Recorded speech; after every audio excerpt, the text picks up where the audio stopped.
Right, there are a few thinkoids involved here, and I'm going to see how I do. But it's, I think I do need a director because a lot of this stuff does make me fucking angry. And I know that, well, I don't want to just be this fucking angry. Meh, meh, meh, meh. But the reason for that is because of what I want to talk about. And what I want to talk about is paradigms and phenomenology.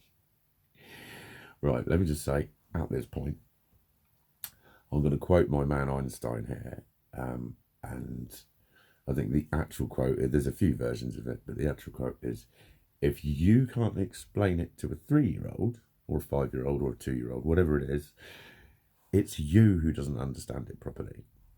So when people, and I've caught myself saying this before, when people say, it's quite hard to explain. Well, if it's hard to explain, you don't understand it. Because if you understand it, you can just make an analogy and explain it really simply.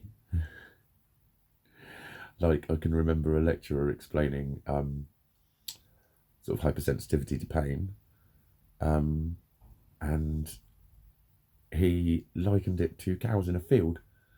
He said, if you've got loads of cows in one field and there's one gate, and you need to get all of the cows out of that field into the next field, right? What's the quickest way of achieving that? Build another gate. Simple. More gates, more cows can pass through. And that's what happens when there is, well, that's what can happen when there is a sort of overload of noxious input, nociceptors, pain signalling, which isn't pain until it gets to the brain and then is told it's pain by the brain. Even your feelings of pain don't actually exist. Yeah, that's another thinkoid actually. But so when there's a load of signals coming through, your body builds more gates to get the messages into the nerve and say, no, it really hurts. It wants to put more cows into the other field. And then those gates can stay there. There's a genetic element to hypersensitivity. Your body creates, it builds new gateways, and then they stay there. So therefore, every time you get one bit of noxious input, you actually get 3. So it hurts more. And oh God, where am I going to go? Where am I going to go? That's what leads, that is a sort of a kind of biological description of my physical pain hypersensitivity, which I've always had. Always been called a wimp. And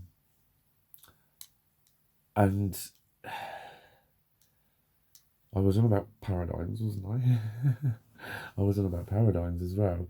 How am I going to link it with paradigms? Right, yeah, I hate shivering. I fucking hate shivering. I was shivering last night.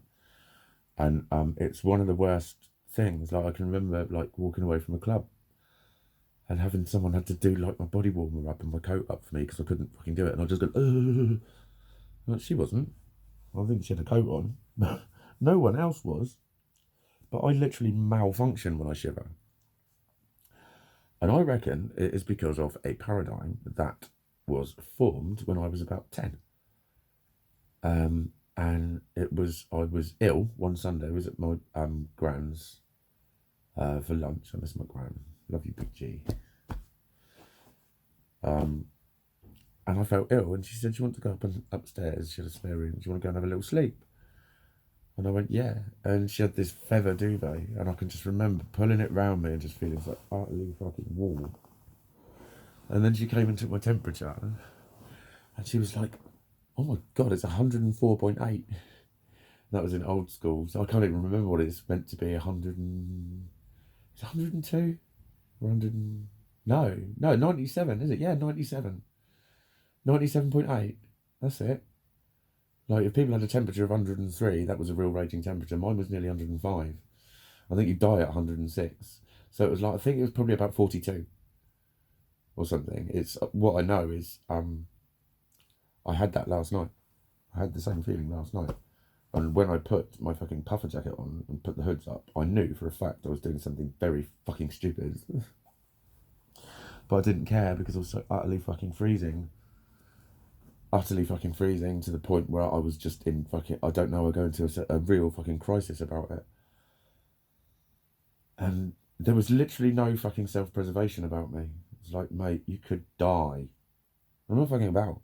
If you got admitted to hospital and you just went into triage and it was just any kind of accident you had and your temperature was 42, you'd see a doctor straight fucking away, mate.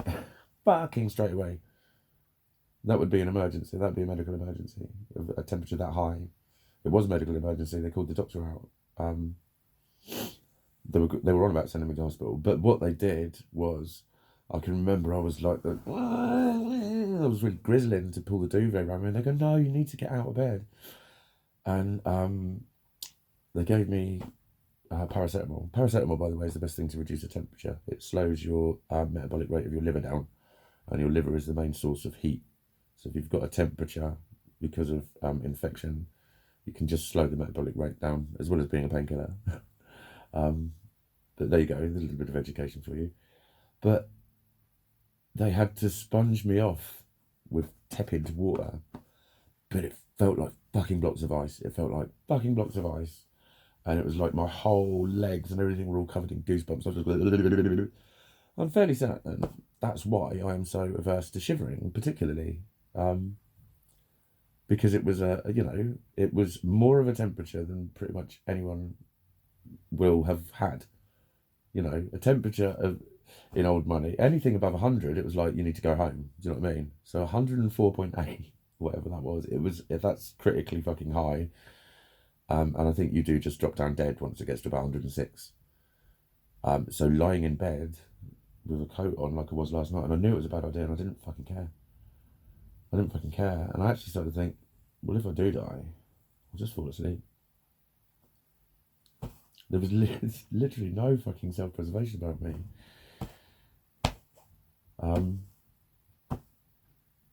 But I think that's also part of the mindset that you get into, caused by the sort of the feeling of the unwellness. It's not actual conscious. It's not a demonstration of your conscious beliefs about that. It's the mindset that you get into when you're that ill.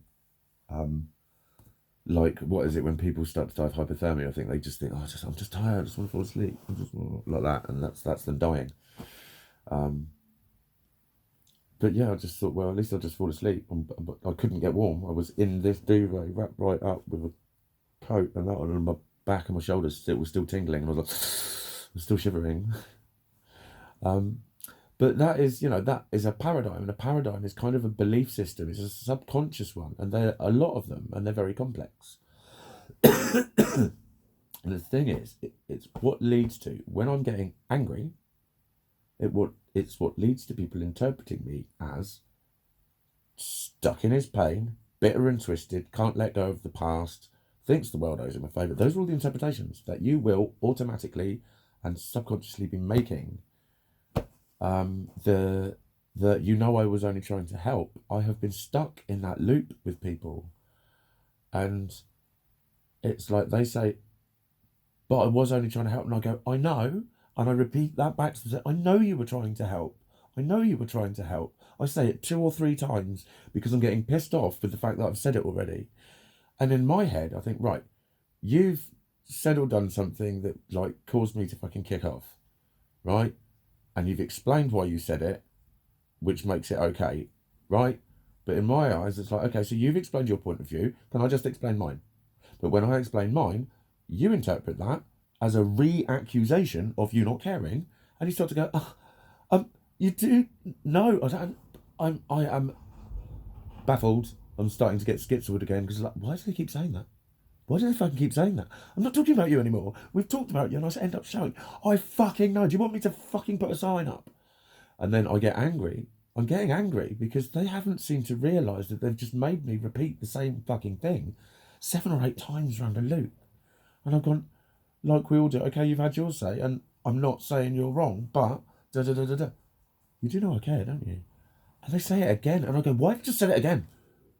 It's a really weird argument, and it is because of paradigms.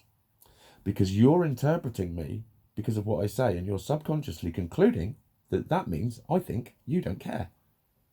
Because of your paradigms.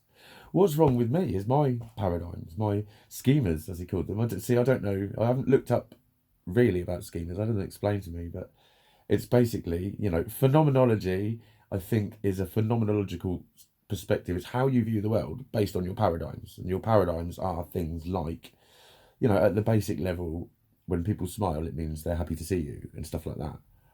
But there's a lot more complexities going on in human interaction. And that's like last summer when I was singing the praises of my leg, which was never actually healed properly anyway. I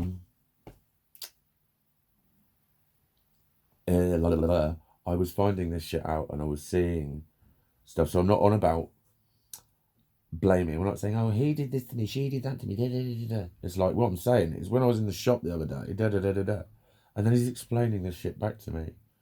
Why that happened, it was because they put themselves in the position of that, and that reminded you of that, so they were actually dominating you or whatever. And I think, oh my god, I am just one what you would call a paranoid fucking totally over fucking frightened prick.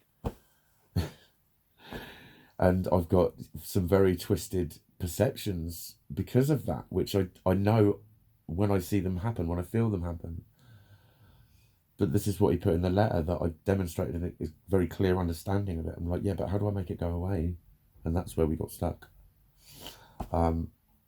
Because things like I love you, like that's you loving me, I subconsciously interpret as, and you better feel fucking terrible about that. You fucking owe me.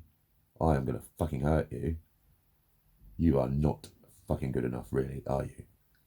That shit's all going on when someone says they love me. And they say, why are you rejecting it? And I never know why I'm rejecting it because I don't think I am rejecting it. That's all because of paradigms. And mine are all screwed. That's why this shit's fucking hard. That's why this shit's fucking hard because it's like, I don't know, it was just an exercise in bleakness all throughout last summer. Every Thursday, it was the only place I felt understood. It's the only place where I could talk about this stuff and him go, yeah, that's because of it. And I'm like, so I'm not wrong then? No, you're not. Well, everyone's been telling me that, no, they're wrong. I'm like, for fuck's sake, if it's that simple, why don't they know about it? It's that sort of shit that led to me wanting to make these videos. But I do need to put them across more gently. I know I do. I know I do. But, I think there's going to be a sequel. Yeah, I think I'm just going to do a sequel.